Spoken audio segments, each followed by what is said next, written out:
Mount ফুজিকে ছাড়া জাপানকে imagine করা impossible. তাই গত এপিসোডে টোকিও এক্সপ্লোর করার পর নেক্সট ডেস্টিনেশন হলো দ্য মাইটি মাউন্ট ফুজি।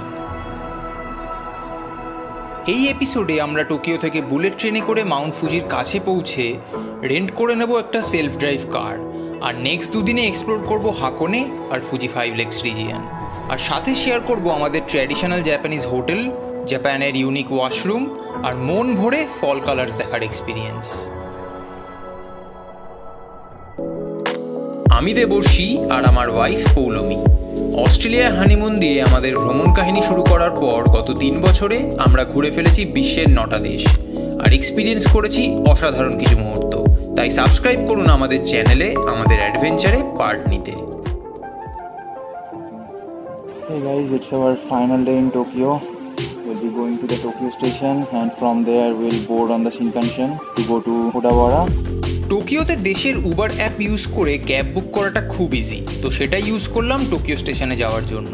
গতকাল রাতেই সকাল 9:30টার বুলেট ট্রেন বা শিনকানসেন বুক করে রেখেছিলাম শিনজুকু স্টেশন থেকে। স্টেশনের অটোমেটেড মেশিন থেকে সোর্স আর ডেস্টিনেশন সিলেক্ট করে টিকিট বুক করার প্রসেসটা বেশ ইজি। 3740 ইয়েন করে পড়েছিল আমাদের রিজার্ভ সিটগুলো। আনরিজার্ভ সিট নিলে খরচা কম পড়ে কিছুটা, বাট বসার জায়গা না পেলে দাঁড়িয়ে যেতে হবে ভেবে আমরা সেই রিস্ক আর নিইনি। স্টেশনে ঢুকে ফার্স্ট টাইম বুলেট ট্রেনকে নিজের চোখে দেখাটা ছিল just a dream come true. সত্যি বলতে আমাদের দুজনেরই গুজবাম্পস আসছিল, আর খুবই লাকি বলে মনে হচ্ছিল নিজেদেরকে। ট্রেনের ভেতরটা একদম ফিউচারিস্টিক স্টাইলে ডিজাইনড, আর সিটগুলোতে লেগ স্পেস ফ্লাইটের থেকেও বেটার। শুধু তাই না, ট্রেনের ওয়াশরুমেও ছিল জাপানিজ এক্সিলেন্সের টাচ। বলতে বলতে ট্রেন ছেড়ে দিল টোকিও স্টেশন থেকে। প্রায় 250 থেকে 350 কিলোমিটার স্পিডে এই ট্রেন মাত্র 30 মিনিটে আমাদের পৌঁছে দেবে ওডাওয়ারাতে। ওডাওয়ারা স্টেশনে নেমে স্টেশনের পাশেই টয়োটার কার রেন্টালে আমাদের সেলফ ড্রাইভ কার বুক করা ছিল। Hi guys, we have booked our car from Odawara station. This is our rental car. Europe, US বা অস্ট্রেলিয়াতে কলকাতার ইন্ডিয়ান লাইসেন্স কাজ করলেও জাপানে international driving permit is must. তাই সেলফ ড্রাইভের প্ল্যান থাকলে আইডিবি বানিয়ে নিয়ে যেও মনে করে। জাপান যাওয়ার আগে আমার ইন্ডিয়ার বাইরে গাড়ি চালানোর 3-4 বারের এক্সপিরিয়েন্স থাকলেও শুরুতে বেশ চাপ লাগছিল, স্পেশালি বিকজ এখানকার রোড সাইন্সও জাপানিজে। তবে রাস্তাগুলো ছিল জাস্ট টু গুড। পাহাড়ের আঁকাবাঁকা রাস্তায় স্পিড তুলতে পেরে অসাম ফিল হচ্ছিল। ফার্স্ট স্টপ নিয়ে নিলাম লেক আশিনোকোর একটা দারুণ ভিউ পয়েন্ট দেখে। দূরে হাকোনে পি স্টোরিও দেখা যাচ্ছিল, যেটা আমরা লাস্ট দিনে ভিজিট করব। এবার ছিল জাপানের সবচেয়ে এক্সাইটিং রাস্তায় গাড়ি চালানোর পালা, দ্য হাকোনে স্কাইলাইন। এটাকে ওয়ার্ল্ডের one of the most thrilling stretches of রোডের মধ্যে ধরা হয়। এমনকি এই রাস্তায় ড্রিফট বা হিল ক্লাইম্ব টাইপের রেসিংও পর্যন্ত হয়। রাস্তা থেকেই মাউন্ট ফুজি দেখতে পেলেও আরও বেটার ভিউয়ের জন্য রওনা দিলাম লেক ইয়ামানাকার দিকে। শিজুওকা প্রিফেকচারের গোটেম্বা সিটির মধ্যে দিয়ে যাওয়ার সময় ফাইনালি দেখতে পেলাম মাউন্ট ফুজির অবিশ্বাস্য ভিউ। লেক কাওয়াগুচিকো, সাইকো, শোজিকো, মোতোসুকু আর ইয়ামানাকা, এই 5টা লেক নিয়ে ফেমাস ফুজি 5 লেকস রিজিয়ন। তবে কাওয়াগুচিকো আর ইয়ামানাকাই এর মধ্যে সবচেয়ে ফেমাস।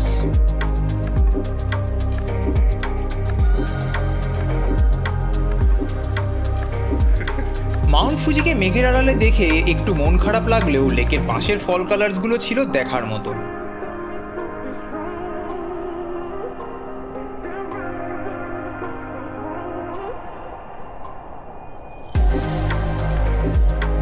বলতে না বলতে মেঘ সরে গেল, আর ফাইনালি দেখতে পেলাম মাউন্ট ফুজিকে at its majestic best. 3776 metre উচ্চতায় জাপানের হাইয়েস্ট পিক মাউন্ট ফুজি হলো একটা অ্যাক্টিভ ভলক্যান, যেটা লাস্ট ইরাপ্ট করেছিল 1707 সালে। আর নিয়ার সিমেট্রিক্যাল শেপ হওয়ায় জাপানিজ কালচার, লিটারেচার আর রিলিজিয়াস বিলিভসে মাউন্ট ফুজির সিগনিফিকেন্স খুবই বেশি।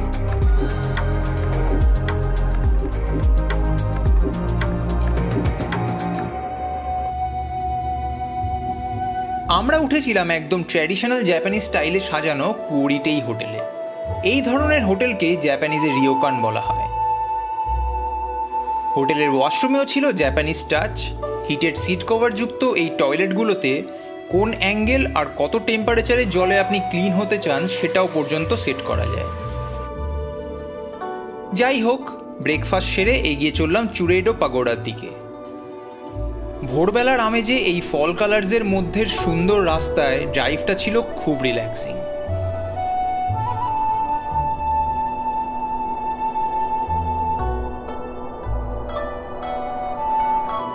এখানকার টোল গেটসগুলো আবার পিপললেস, আর গাড়িতে ফাস্ট্যাগের মতন ইটিসি কার্ড লাগানো থাকে, তাই স্পিড স্লো করে পাস করলেই অটোমেটিক পেমেন্ট হয়ে যায়। শেষমেশ গিয়ে পৌঁছালাম ফল কালার্সের রাজত্বে। লাল, হলুদ, সবুজের মতন বিভিন্ন ভাইব্রেন্ট রঙের মাঝে এই টোরি গেটটা হলো চুরেডো পাগোডার এন্ট্রান্স।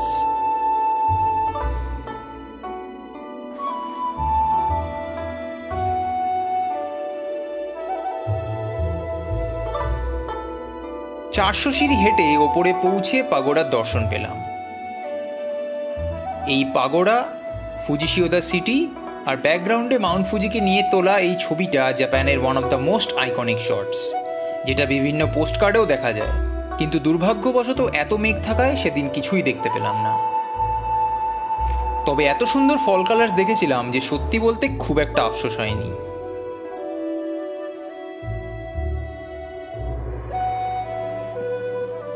এরপর নেক্সট আর লাস্ট স্টপ ছিল লেক কাওয়াগুচিকো। কাওয়াগুচিকো ফুজি 5 লেকসের সবচেয়ে ফেমাস আর মোস্ট ভিজিটেড। লেকের পাশেই ছিল বেশ কিছু পার্ক, যেখান থেকে ওয়েদার ভালো থাকলে মাউন্ট ফুজির দারুণ ভিউ পাওয়া যায়।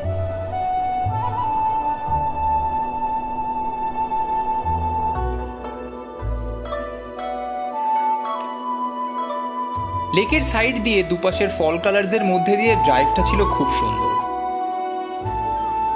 কিছুটা এগিয়ে পৌঁছালাম ফল কালার্স দেখার অ্যানাদার গ্রেট স্পট, ম্যাপেল করিডোরে। সকাল থেকে এত ফল কালার্স দেখেছিলাম যে বলা মুশকিল কোনটা বেস্ট ছিল, বাট এটা one of the best for sure. শেষ দিনে ফাইনালি রোদের মুখ দেখতে পেলাম। Good morning guys, this is our last day in Mount Fuji, but the weather is really bad, that's why we cannot really see the Mount Fuji today. So that's why we are going to the Lake Kawaguchiko once more to see the fall colors, and then we'll go towards Kyoto. জাপানের আসল feel পেতে গেলে country সাইডে আসাটা খুব দরকার। সুন্দর রাস্তা, দুদিকে fall colours, we were really having the time of our lives.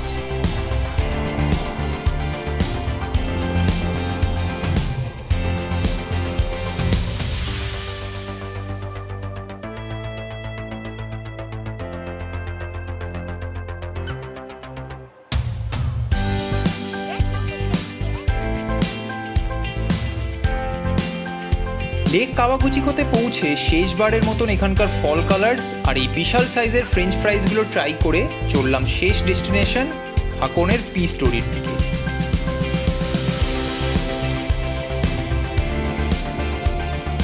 Hi guys, now we are going towards the Hakone shrine. We have just parked our car outside. Parking spot থেকে কিছুটা হেঁটে পৌঁছে গেলাম লেক আশিনোকোর পাশের এই Hakone শ্রাইনে। সামনেই ছিল famous P story, যেটা খুব পপুলার ফটোগ্রাফি স্পট, তাই লোকজন কি সুন্দর লাইন করে দাঁড়িয়ে গেছিল যাতে সবাই ভালো করে ছবি তুলতে পারে। এরম ডিসিপ্লিন আর চিন্তাভাবনা সবার শেখা উচিত জাপানিজদের থেকে, স্পেশালি আমাদের ভারতীয়দের। ট্রিপটা মেমোরেবল করে রাখার জন্য এখানে পাইরেট শিপেও ঘোরা যায়, তবে আমাদের হাতে আর বেশি সময় ছিল না, কারণ একটু পরেই আমাদের বুলেট ট্রেন ধরতে হতো কিয়োটো যাওয়ার জন্য, যেখানে আমরা নেক্সট 3 দিনে এক্সপ্লোর করব ফুশিমি ইনারি, আরাশিয়ামা বাম্বু ফরেস্ট, কিনকাকুজি, আরও কত কি, আর সেটা আমরা শেয়ার করব আমাদের পরের ভিডিওতে। তাই এই সিরিজের ফাইনাল এপিসোডটা মিস করো না বন্ধুরা।